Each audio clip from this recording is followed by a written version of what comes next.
هەموو کەسانەی ڕۆژێک لە ڕۆژان لە ڕۆژهەڵاتی کوردستان یا ئێران ژیاون بیرەوەریەکیان لە ئۆتۆمبیلانە هەیە. ئەوانیش بیرەوەریەکانی شەقام و کۆڵانەکانی شار و گوندیان لەگەڵ خۆیان هەڵگرتووە. ڕەنگە کەسێک هەبێ ئاشقایەتی بە یەکێک لە ئۆتۆمبیلانەوە کرد بێ، بە دووریش نییە هەرکام لەوانە ئۆتۆمبیلی بووک و زاوە ببن و چیرۆکی خۆشەویستی و خولیاکانیان تێدا باس کرا بێت. یەکێکیش ڕەنگە مسافرکەشی بە یەکێک لە ئۆتۆمبیلانەوە کرد بێ و چاوی لە فەرمانەکەی بوو بێت بۆ نانی شەو. کەسانێکیشان کە بەو خولیایەوە ژیاون کە ڕۆژێک دەبنە خاوەنی وەها ئۆتۆمبیلێک. بە هەمووانەوە ئۆتۆمبیلە کلاسیکەکان بەشێکن لە کەسایەتی شار، بەشێکن لە بیرەوەریەکانی چەندنەوە. ئێرە شاری سنەی ڕۆژهەڵاتی کوردستانە پارکی دیدگا، پێشانگایەک بۆ ئۆتۆمبیلە کلاسیکەکان کە بەدەست پێشخەری بەڕێوەبەرایەتی وەرزش و گەنجان کراوەتەوە. ئەو پێشانگە ئاشقانی ئۆتۆمبیلە کلاسیکەکانی لە دوو پارێزگای هەمەدان و کرماشانیشەوە بۆ سنە ڕاکێشاوە. هەندێک کەس بە چاوی بازرگانی ئەوە سەیری ئەو پێشانگایە دەکەن و هەندێکیش پێیان وایە کە ئەو ئۆتۆمبیلانە بەشێکن لە شوناسی ئەوان و دەبێ بپارێزرێن.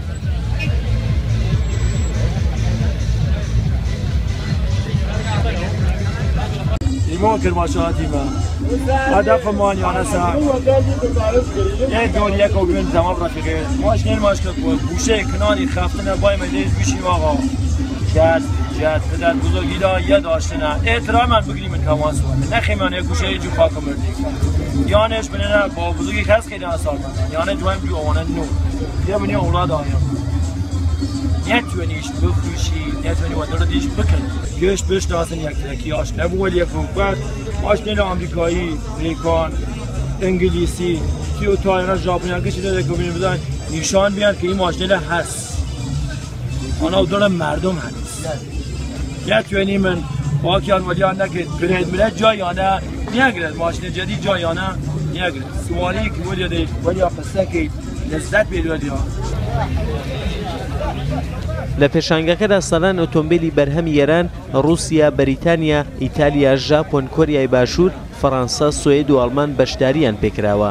دیارترین ئۆتۆمبیلی ئێرانی لە پێشانگاکەدا پەیکانە، ئۆتۆمبیلێک کە 38 ساڵ لە ئێران مۆنتاژ و بەرهەم داهات و 2,295,000 دانەی لە ئێراندا هەبووە هەیە. بەشێک لە پێشانگاکەش دیاری کراوە بۆ ئۆتۆمبیلە سپۆرتەکان بە سیستمی دەنگ و جوانی.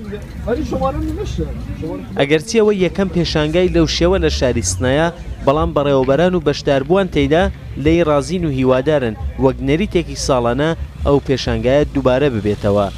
ئومێدبەرین ڕوودا و